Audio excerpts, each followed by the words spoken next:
મુન્દ્રા તાલુકા પંચાયતની પ્રથમ સામાન્ય સભામાં પ્રમુખ તરીકે સંતોકબા જાડેજા અને ઉપપ્રમુખ તરીકે હમીર રબારીની સર્વાનુમતે વરણી. મુન્દ્રા તાલુકા પંચાયતની નવી રચાયેલી બોડીની પ્રથમ સામાન્ય સભા આજે તાલુકા પંચાયત કચેરીના સભાખંડમાં પ્રાંત અધિકારી ભગીરથસિંહ ઝાલાની અધ્યક્ષતામાં યોજાઈ હતી. સભામાં પ્રમુખ અને ઉપપ્રમુખ પદની સત્તાવાર વરણીની પ્રક્રિયા હાથ ધરવામાં આવી હતી, જેમાં સર્વાનુમતે પ્રમુખ તરીકે રામાણીયાથી ચૂંટાયેલા સંતોકબા સ્વરૂપસિંહ જાડેજા તથા ઉપપ્રમુખ તરીકે કાંડાગરાથી ચૂંટાયેલા હમીર પચાણ રબારીની પસંદગી કરવામાં આવી હતી. સભાના એજન્ડા મુજબ પ્રમુખ અને ઉપપ્રમુખની પસંદગી માટે દરખાસ્ત રજૂ થતાં સભ્યો દ્વારા હાથ ઊંચા કરી બહુમતીથી સમર્થન આપવામાં આવ્યું હતું. તાલુકા પંચાયતની નવી ટીમની આ પ્રથમ બેઠક રાજકીય દ્રષ્ટિએ મહત્વપૂર્ણ માનવામાં આવી રહી છે. કારોબારી ચેરમેન સહિતના અન્ય હોદ્દાઓ માટેની સત્તાવાર પ્રક્રિયા આગામી બેઠકમાં પૂર્ણ કરવામાં આવશે, જો કે પક્ષ દ્વારા નામોની જાહેરાત કરી દેવામાં આવી છે. મુન્દ્રા તાલુકા ભાજપ પ્રમુખ શક્તિસિંહ જાડેજાએ માહિતી આપતા જણાવ્યું હતું કે તાલુકા પંચાયતના કારોબારી ચેરમેન તરીકે ગાંગાભાઈ ચાવડા, શાસક પક્ષના નેતા તરીકે આશાબા જાડેજા અને દંડક તરીકે મંજુલાબેન ભીલની વરણી કરવામાં આવી છે. સભા પૂર્ણ થયા બાદ તાલુકા પંચાયત સંકુલમાં ભાજપના કાર્યકરો અને આગેવાનોમાં ઉત્સાહનો માહોલ જોવા મળ્યો હતો. કાર્યકરોએ એકબીજાને મીઠાઈ ખવડાવી શુભેચ્છાઓ પાઠવી હતી તેમજ ફટાકડા ફોડી ઉજવણી કરી હતી. તાલુકા ભાજપ પ્રમુખ શક્તિસિંહ જાડેજા, માંડવીના અમૂલ દેઢિયા સહિત ભાજપના હોદ્દેદારો અને આગેવાનો મોટી સંખ્યામાં ઉપસ્થિત રહ્યા હતા.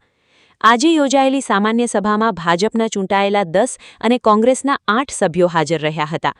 ભાજપ તરફથી ગાંગા રામજી ચાવડા, આશાબા જયપાલસિંહ જાડેજા, જયશ્રી જયેશ આહિર, મંજુલાબેન મહેશ માહેશ્વરી, નવીન વંકાભાઈ રબારી, હમીર પચાણ રબારી, મંજુલાબેન માવજીભાઈ ભીલ, હેમંત લખમશી માહેશ્વરી, સંતોકબા સ્વરૂપસિંહ જાડેજા અને મનહરસિંહ હકુમતસિંહ જાડેજા ઉપસ્થિત રહ્યા હતા. જ્યારે કોંગ્રેસ તરફથી આશીબાઈ અય્યુબ માંજલિયા, દિનેશ લાલજી માહેશ્વરી, રાજદે નારાયણ સાંખરા, ધનજી લાલજી સોધમ, ઇસ્માઇલ અલીમામદ તુર્ક, પૂનમબેન ભરતભાઈ શેડા, વીરબાઈ ભારુ લાખાણી અને રૂકસામા સલીમ સાંધ હાજર રહ્યા હતા. સભામાં તાલુકા વિકાસ અધિકારી અનિલભાઈ ત્રિવેદી, તાલુકા વિસ્તરણ અધિકારી નીલકંઠ ગોસ્વામી તથા તાલુકા પંચાયતનો સમગ્ર સ્ટાફ પ્રક્રિયામાં જોડાયો હતો.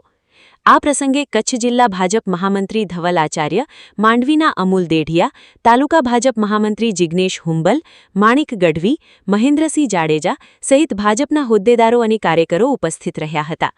તે ઉપરાંત ભાજપના માજી પ્રમુખ વિશ્રામભાઈ ગઢવી, કોંગ્રેસ પ્રમુખ વીરમભાઈ ગઢવી, શેકડિયા સરપંચ કમલેશભાઈ ગઢવી, આશાર્યાભાઈ ગઢવી, ચેતન ચાવડા, સલીમ સાંધ, હાજી અય્યુબ માંજલિયા, અલ્તાફ રેલિયા, સોમાભાઈ રબારી, વાકી સરપંચ ભરતસિંહ જાડેજા, ભરતભાઈ શેડા, શામરાભાઈ ગઢવી, દોસાભાઈ ગઢવી, દશરથ જોશી, ખુમાનસિંહ જાડેજા, મિઠ્ઠુભાઈ માહેશ્વરી, સુલતાનસિંહ જાડેજા, નાનજીભાઈ માહેશ્વરી સહિત ભાજપ અને કોંગ્રેસના મોટી સંખ્યામાં કાર્યકરો હાજર રહ્યા હતા.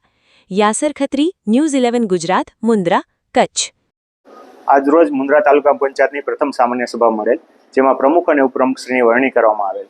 જેમાં જાડેજા સંતોકબા સ્વરૂપસિંહને પ્રમુખ તરીકે બહુમતીથી ચૂંટાયેલા જાહેર કરવામાં આવેલ છે તથા રબારી હમીર પચાણને ઉપપ્રમુખ તરીકે ચૂંટાયેલા જાહેર કરવામાં આવેલ છે. એ હવે કરશે.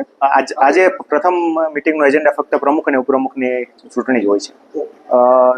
હાજર સભ્યોને આપણે હરીફ ઉમેદવારોની યાદી પ્રસિદ્ધ કરી અને તાલુકાના જિલ્લા પંચાયતના જે ચૂંટણી નિયમો છે એ આધીન આપણે આંતુચો કરીને એમને મતદાન કરવા માટે જણાવેલ, જેમાં ચૂંટાયેલા ઉમેદવારને 10 મત મળેલ છે અને જ્યારે અન્ય ઉમેદવારને 8 મત મળેલ, જેથી કરીને બહુમતીથી જેને મત મળેલ હોય એને ચૂંટાયેલા આપણે જાહેર કર્યા છે પ્રમુખ અને ઉપપ્રમુખ તરીકે. रफ्तार का जुनून, स्टाइल का तूफान, आपकी मनपसंद टीवीएस बाइक अब मुंद्रा कच्छ में युवा टीवीएस शोरूम पर. शानदार ऑफर्स और आसान फाइनेंस का मौका न चूकें. अभी कॉल करें 9998812998 या 9724518848.